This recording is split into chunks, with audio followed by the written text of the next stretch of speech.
नमस्ते। क्या आप अक्सर अपनी आदतों से बंधा हुआ महसूस करते हैं और चाहते हैं कि आप अपनी जिंदगी पर ज्यादा नियंत्रण पा सकें? अगर हाँ, तो जाको विलेनिक और लीव बाबिन की किताब द डिसिप्लिन कोड आपके लिए एक गेम चेंजर साबित हो सकती है। पूर्व नेवी सील्स के तौर पर मिले अपने अनुभवों से जाको और लीव सिखाते हैं कि अनुशासन सिर्फ कड़े नियमों का पालन करना नहीं है, बल्कि ये वो चाबी है जो आपको सच्ची आजादी दिलाती है। ये किताब एक ही शक्तिशाली विचार पर आधारित है: अनुशासन स्वतंत्रता। जब आप अपने कामों, फैसलों और समय पर नियंत्रण रखते हैं, तो आप अपनी किस्मत के मालिक बनते हैं। ये सारांश आपको इस किताब के 10 सबसे महत्वपूर्ण सिद्धांतों के बारे में बताएगा, जिन्हें अपनाकर आप अपने जीवन में एक शक्तिशाली और सकारात्मक बदलाव ला सकते हैं। इसे एक आसान उदाहरण से समझते हैं। सोचिए, आपको सुबह जल्दी उठकर जिम जाना है। आपका मन कहता है, आज सो जाओ, कल चले जाना। अगर आप इस आलस के आगे झुक जाते हैं, तो आप अपनी इच्छाओं के गुलाम बन जाते हैं। आपका शरीर, आपकी आदतें और आपका मन आपको नियंत्रित कर रहे हैं। आप स्वतंत्र नहीं हैं। दूसरी तरफ, अगर आप अनुशासन दिखाते हैं और अपनी मनपसंद आरामदायक नींद को छोड़कर उठ जाते हैं, तो आप खुद पर नियंत्रण स्थापित करते हैं। आप अपने शरीर को बताते हैं कि मालिक कौन है। जब आप जिम जाते हैं और अपनी सेहत का ध्यान रखते हैं, तो आप बीमारी से, आलस से और कमजोरी से स्वतंत्र होते हैं। जाको और लीव का मानना है कि असली आजादी ये नहीं है कि आप जो मन करे वो करें। असली आजादी ये है कि आप वो करें जो सही है, भले ही वो मुश्किल हो। जब आप अनुशासन से अपनी आदतें, अपना काम और अपने समय को नियंत्रित करते हैं, तो आप खुद अपनी किस्मत लिखते हैं। आप अपनी जिंदगी के चालक बन जाते हैं, न कि सिर्फ एक यात्री। यह विचार हमें सिखाता है कि अनुशासन एक बंधन नहीं, बल्कि एक शक्तिशाली उपकरण है जो हमें हमारी सबसे बड़ी कमजोरियों से मुक्त करता है और हमें वास्तविक स्वतंत्रता की ओर ले जाता है। छोटे छोटे कदम उठाए, एक एक कदम से लंबी मंजिल। ये सिद्धांत हमें बताता है कि जब हम किसी बहुत बड़े लक्ष्य को देखते हैं, तो वो हमें ओवरवेलमिंग, बहुत बड़ा और मुश्किल लग सकता है। जैसे अगर आपको एक पूरी किताब लिखनी है, तो 300 पन्नों की सोचकर ही मन घबरा सकता है। लेकिन द डिसिप्लिन कोड सिखाता है कि आपको पूरे पहाड़ को एक बार में नहीं चढ़ना है, बल्कि सिर्फ एक कदम उठाना है। इसे आसान भाषा में ऐसे समझिए: आपकी मंजिल बहुत दूर है। अगर आप सीधे वहां पहुंचने की कोशिश करेंगे, तो शायद आप कभी शुरू ही न कर पाए। लेकिन अगर आप उस बड़ी मंजिल को छोटे छोटे, मैनेजेबल, प्रबंधनीय हिस्सों में बांट लें, तो हर कदम आसान लगने लगेगा। उदाहरण के लिए, अगर आपका लक्ष्य 1 साल में 20 किलो वजन कम करना है, तो यह बहुत बड़ा लग सकता है। अनुशासित व्यक्ति इसे छोटे छोटे टुकड़ों में बांटेगा। हर महीने लगभग 1.5 किलो वजन कम करना और हर हफ्ते 4 दिन 30 मिनट की सैर करना। अब 30 मिनट की सैर एक आसान और रोज किया जा सकने वाला काम है। जब आप ये छोटा काम रोज करते हैं, तो आप धीरे धीरे अपने बड़े लक्ष्य की तरफ बढ़ते हैं। अनुशासन का रोल। यहां अनुशासन का काम है लगातार इन छोटे छोटे कदमों को उठाना, भले ही आपका मन आज आलस करे। अनुशासन आपको याद दिलाएगा कि एक छोटा कदम भी आपको अपनी मंजिल के करीब ले जाएगा। हर छोटा काम जिसे आप अनुशासन के साथ पूरा करते हैं, एक जीत है जो आपके आत्मविश्वास को बढ़ाती है और आपको अगली जीत के लिए प्रेरित करती है। इस तरह छोटे लेकिन लगातार उठाए गए कदम अंत में बड़ी और शानदार सफलता की नींव बनते हैं। टालमटोल पर काबू पाए। जब मन न करे, तब भी करो। यह सिद्धांत हमें बताता है कि आलस और टालमटोल अनुशासन के सबसे बड़े दुश्मन हैं। ये ऐसी आदतें हैं जो हमें अपने लक्ष्यों से दूर रखती है। इसे आसान भाषा में ऐसे समझिए: आपका दिमाग अक्सर मुश्किल कामों को टालने के लिए बहाने ढूंढता है, जैसे अभी नहीं, बाद में कर लूंगा, या आज मूड नहीं, कल से शुरू करूंगा। ये एक जाल है जिसमें हम फंस जाते हैं। द डिसिप्लिन कोड हमें सिखाता है कि इस जाल से कैसे बाहर निकले। इसका एक ही मंत्र है, अब करो। Do it now. जब भी आपके मन में किसी काम को टालने का विचार आए, तो बस बिना सोचे समझे उसे करना शुरू कर दें। शुरुआत के कुछ मिनट सबसे मुश्किल होते हैं, लेकिन एक बार जब आप शुरू कर देते हैं, तो काम पूरा करना आसान हो जाता है। यहां ये कैसे काम करता है? सोच को रोकें। जब आप सोचते हैं कि यह काम बहुत मुश्किल है, तो आपका दिमाग उसे टालने के बहाने बनाता है। अब करो का सिद्धांत आपको सोचने का मौका ही नहीं देता। छोटे से शुरू करें। अगर काम बहुत बड़ा है, तो बस उसका पहला छोटा हिस्सा शुरू कर दें। जैसे अगर आपको एक रिपोर्ट लिखनी है, तो बस एक लाइन से शुरू करें। अनुशासन की जीत। हर बार जब आप टाल-मटोल पर काबू पाते हैं और तुरंत काम करना शुरू करते हैं, तो ये एक छोटी सी जीत होती है। ये जीत आपके अंदर के अनुशासन को मजबूत करती है और आपको भविष्य में भी यही करने के लिए प्रेरित करती है। याद रखें, टाल-मटोल से सिर्फ आपका काम ही नहीं, बल्कि आपका आत्मविश्वास भी कम होता है। अब करो का सिद्धांत आपको अपने कामों पर नियंत्रण देता है, जिससे आप अपने जीवन में ज्यादा शक्तिशाली और स्वतंत्र महसूस करते हैं। सुबह जल्दी उठें, दिन की शुरुआत में ही जीत हासिल करें। यह सिद्धांत बताता है कि आपके दिन की शुरुआत ही आपकी सफलता की नींव रखती है। जाको और लीफ का मानना है कि सुबह जल्दी उठना सिर्फ एक आदत नहीं, बल्कि एक शक्तिशाली अनुशासन है जो आपको मानसिक और शारीरिक रूप से तैयार करता है। इसे आसान भाषा में ऐसे समझिए। जब आप सुबह जल्दी उठते हैं, जैसे 4 या 5 बजे, तो आपके पास एक ऐसा समय होता है जो शांत होता है और जिसमें कोई रुकावट नहीं होती। इस समय दुनिया सो रही होती है, आपके फोन पर कोई मैसेज नहीं आ रहा होता और आपके आसपास कोई शोर नहीं होता। यह आपकी सबसे उत्पादक ऊर्जा का समय होता है। इस समय का उपयोग कैसे करें? द डिसिप्लिन कोड सिखाता है कि सुबह जल्दी उठकर आपको अपने दिन का सबसे कठिन और महत्वपूर्ण काम, अपना मेंढक, करना चाहिए। मानसिक जीत। जब आप सुबह सुबह ही सबसे मुश्किल काम पूरा कर लेते हैं, तो आपको एक बड़ी मानसिक जीत मिलती है। ये जीत आपको पूरे दिन आत्मविश्वास और सकारात्मक ऊर्जा से भर देती है। आगे रहना। आप दूसरों से बहुत पहले काम शुरू कर देते हैं। जब बाकी लोग उठते हैं, तब तक आप अपना सबसे जरूरी काम निपटा चुके होते हैं। इससे आपको दिन भर में अधिक नियंत्रण मिलता है और आप ज्यादा तेजी से आगे बढ़ते हैं। अनुशासन का अभ्यास। सुबह जल्दी उठना एक बहुत ही अनुशासित आदत है। इसे रोज करने से आप अपनी इच्छा शक्ति को मजबूत बनाते हैं और ये आपके जीवन के हर क्षेत्र में मदद करता है। ये सिद्धांत सिर्फ जल्दी उठने के बारे में नहीं है, बल्कि ये समय का सदुपयोग करने और अपनी ऊर्जा को सही जगह पर लगाने के बारे में है। सुबह की शांत और उत्पादक घंटों का फायदा उठाकर आप अपने लक्ष्यों को तेजी से हासिल कर सकते हैं। पूरी जिम्मेदारी लें। एक्सट्रीम ऑनरशिप, इसमें मेरी क्या गलती है? ये जाको विलेनिक और लीव बाबिन का सबसे प्रसिद्ध और शक्तिशाली सिद्धांत है। इसका मतलब है कि आप अपनी जिंदगी में होने वाली हर चीज की पूरी जिम्मेदारी लेते हैं, चाहे वो तलती आपकी हो या न हो। इसे आसान भाषा में ऐसे समझिए। जब कोई गलती होती है, तो हमारा पहला स्वभाव होता है दूसरों को दोष देना। मेरे काम में देर हो गई क्योंकि टीम ने समय पर काम नहीं दिया, या मुझे प्रमोशन नहीं मिला क्योंकि मेरा बॉस मेरे खिलाफ है।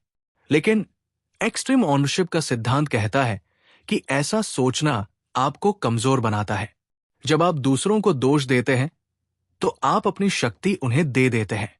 आप सोचते हैं कि समस्या बाहर है और आप उसे ठीक नहीं कर सकते।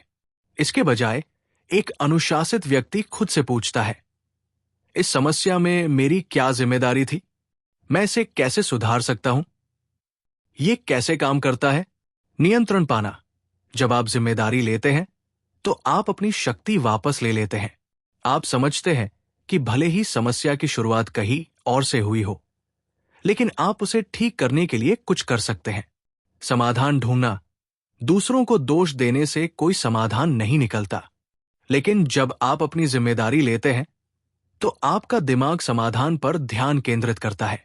आप सोचते हैं, अगर टीम ने समय पर काम नहीं दिया तो क्या मैं उन्हें पहले से ही फॉलोअप कर सकता था।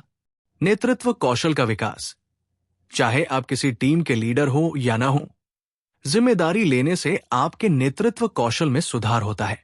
लोग उस व्यक्ति पर भरोसा करते हैं जो बहाने नहीं बनाता और समस्या का हल ढूंढता है। संक्षेप में, यह सिद्धांत हमें सिखाता है कि हम अपनी असफलताओं और चुनौतियों के लिए दूसरों को दोष देना बंद करें। जब आप पूरी जिम्मेदारी लेते हैं तो आप न केवल अपने जीवन पर नियंत्रण पाते हैं, बल्कि एक मजबूत और प्रभावशाली इंसान भी बनते हैं। योजना बनाएं, फिर काम करें। रास्ता तय करो, फिर चल पड़ो। यह सिद्धांत हमें बताता है कि अगर आप बिना किसी योजना के काम करना शुरू करते हैं तो आप अपनी ऊर्जा और समय बर्बाद कर सकते हैं। अनुशासन का मतलब ये नहीं कि आप बस काम करते रहें, बल्कि यह है कि आप सही काम करें। और सही काम करने के लिए आपको एक अच्छी योजना की जरूरत होती है। इसे आसान भाषा में ऐसे समझिए, आपकी मंजिल तक पहुंचने के लिए आपको पहले एक नक्शा बनाना होगा। अगर आप बिना नक्शे के चलना शुरू कर देते हैं तो आप भटक सकते हैं। इसी तरह अगर आप बिना किसी योजना के दिन की शुरुआत करते हैं तो आप दिन भर छोटे मोटे और कम जरूरी कामों में उलझ कर रह जाएंगे। इस सिद्धांत के दो मुख्य हिस्से हैं। एक, योजना बनाएं। योजना का चरण, लक्ष्य साफ करें। अपने लक्ष्यों को बिल्कुल साफ और लिखित रूप में रखें। आपको पता होना चाहिए कि आप क्या हासिल करना चाहते हैं। कामों की सूची बनाएं। अपने लक्ष्य को पूरा करने के लिए जरूरी सभी कामों की एक सूची बना लें। प्राथमिकता तय करें। अब अपनी सूची के हर काम को उसकी अहमियत के हिसाब से क्रम दें। यह तय करें कि कौन सा काम सबसे महत्वपूर्ण है और उसे सबसे पहले करना है। याद रखें, यही आपका मेंढक है। 2, फिर काम करें। क्रिया का चरण, एक बार जब आपकी योजना बन जाती है तो सोचने का समय खत्म हो जाता है। अब बस बिना किसी हिचकिचाहट के उस पर काम करना शुरू कर दें। अनुशासन का असली परीक्षण यही है कि आप अपनी योजना पर टिके रहते हैं, भले ही काम मुश्किल लगे या आपका मन टालमटोल करने का करे। यह सिद्धांत हमें सिखाता है कि योजना बनाने में समय लगाना एक बुद्धिमानी है, क्योंकि ये आपके समय और ऊर्जा को बचाती है। यह आपको सही दिशा देती है, और एक बार जब दिशा तय हो जाती है तो अनुशासन आपको उस पर लगातार चलने में मदद करता है। अपनी भावनाओं पर नियंत्रण रखें। दिमाग को मालिक बनाएं, दिल को नहीं। यह सिद्धांत हमें बताता है कि हमारी भावनाएं, जैसे डर, चिंता या गुस्सा, अक्सर हमें ऐसे फैसले लेने पर मजबूर कर देती है जो हमारे लिए सही नहीं होते। अनुशासन हमें इन भावनाओं पर लगाम लगाने की शक्ति देता है ताकि हम तर्क और समझदारी से काम ले सकें। इसे आसान भाषा में ऐसे समझिए, कल्पना कीजिए कि आपके सामने एक बहुत मुश्किल काम आ गया है। आपके मन में तुरंत डर और चिंता पैदा हो सकती है। यह डर आपको काम को टालने के लिए मजबूर कर सकता है, भले ही आप जानते हो कि उसे करना बहुत जरूरी है। इस स्थिति में आप अपनी भावनाओं के गुलाम बन जाते हैं। लेकिन एक अनुशासित व्यक्ति क्या करता है? वो अपने डर को पहचानता है, लेकिन उस डर को अपने काम पर हावी नहीं होने देता। वो अपनी भावनाओं को स्वीकार करता है, लेकिन फिर भी अपनी योजना पर टिके रहता है। वो खुद से कहता है, हाँ, मैं डरा हुआ हूं, लेकिन मैं फिर भी इस काम को करूंगा। ये कैसे काम करता है? भावनाओं को पहचाने, उन पर काम न करें। जब आप डर महसूस करते हैं तो उसे स्वीकार करें, लेकिन उस डर के आधार पर कोई फैसला न लें। इसके बजाय अपनी बनाई हुई योजना पर वापस जाएं और उस पर काम करना शुरू करें। तर्क का इस्तेमाल करें। गुस्सा या चिंता के समय हमारा दिमाग सही से काम नहीं कर पाता। अनुशासन आपको शांत रहने और तर्कसंगत रूप से सोचने का समय देता है।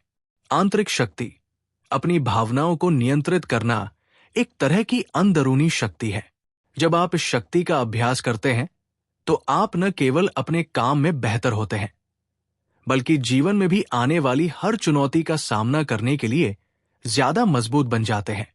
संक्षेप में, अनुशासन हमें अपनी भावनाओं के बहकावे में आने से बचाता है और हमें एक शांत, तर्कसंगत और शक्तिशाली इंसान बनाता है।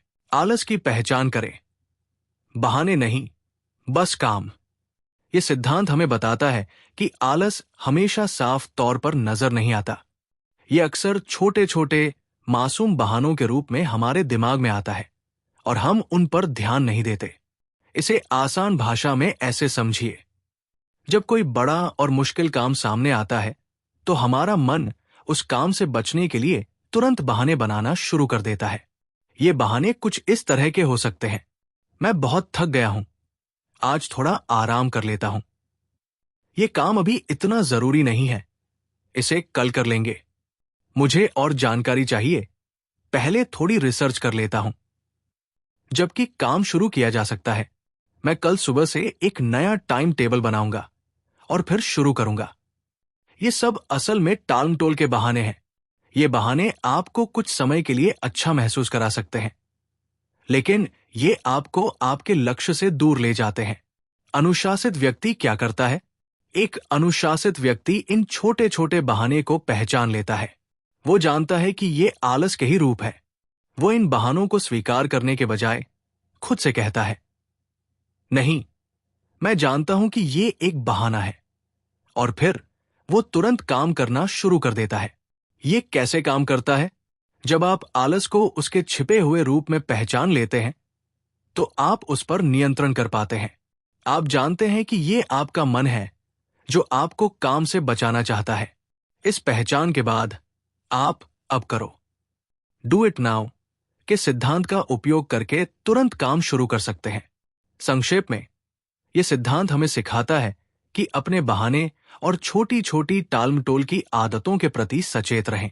यही छोटी छोटी आदतें धीरे धीरे हमारे अनुशासन को कमजोर करती है। इन्हें पहचान कर रोकना ही वास्तविक अनुशासन की शुरुआत है। निरंतर सीखते रहें, सीखना कभी न रोकें। यह सिद्धांत हमें बताता है कि अनुशासन का मतलब ये नहीं है कि आप कभी कोई गलती नहीं करेंगे या आप हमेशा सही होंगे।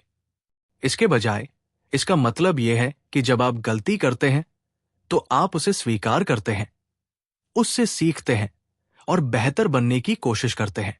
इसे आसान भाषा में ऐसे समझिए, जीवन में और खासकर किसी भी नए काम में गलतियां होना स्वाभाविक है। अगर आप एक अनुशासित व्यक्ति हैं तो आप गलती होने पर खुद को कोसने या दूसरों को दोष देने में समय बर्बाद नहीं करते। इसके बजाय आप खुद से पूछते हैं, मुझसे क्या गलती हुई? मैं इसे अगली बार कैसे सुधार सकता हूं? मैंने इससे क्या सीखा? ये सोच आपको हमेशा आगे बढ़ने में मदद करती है। आप गलतियों को असफलता के रूप में नहीं, बल्कि सीखने के एक अवसर के रूप में देखते हैं। ये कैसे काम करता है? ये एक निरंतर सुधार का चक्र है। आप काम करते हैं, आप पूरी लगन और अनुशासन से कोई काम करते हैं, आप सीखते हैं, आप देखते हैं कि काम में क्या अच्छा हुआ और क्या गलत हुआ। आप सुधार करते हैं, आप अपनी गलतियों से सीखते हैं और अपनी अगली कोशिश में सुधार करते हैं। आप बेहतर बनते हैं। हर बार जब आप इस चक्र को दोहराते हैं तो आप अपने काम में और अपने आप में बेहतर होते जाते हैं। अनुशासन हमें सिखाता है कि पूर्णता, परफेक्शन की उम्मीद न करें, बल्कि प्रगति, प्रोग्रेस पर ध्यान केंद्रित करें। हर दिन थोड़ा थोड़ा बेहतर बनना ही अंत में बड़ी सफलता की ओर ले जाता है। ये उम्मीद है कि द डिसिप्लिन कोड के ये 10 सिद्धांत आपके लिए एक नई दिशा खोलेंगे। ये किताब हमें सिखाती है कि अनुशासन कोई बोझ नहीं, बल्कि एक शक्तिशाली उपकरण है जो हमें हमारी सबसे बड़ी कमजोरियों से मुक्त करता है। याद रखें, सच्ची स्वतंत्रता वही है जहां आप अपनी पसंद से काम करते हैं, न कि अपनी इच्छाओं के गुलाम बनकर। हर दिन इन सिद्धांतों को अपनाकर आप अपने आप को एक बेहतर, मजबूत और अधिक अनुशासित व्यक्ति बना सकते हैं। तो अब आपके जीवन में अनुशासन लाने का समय आ गया है।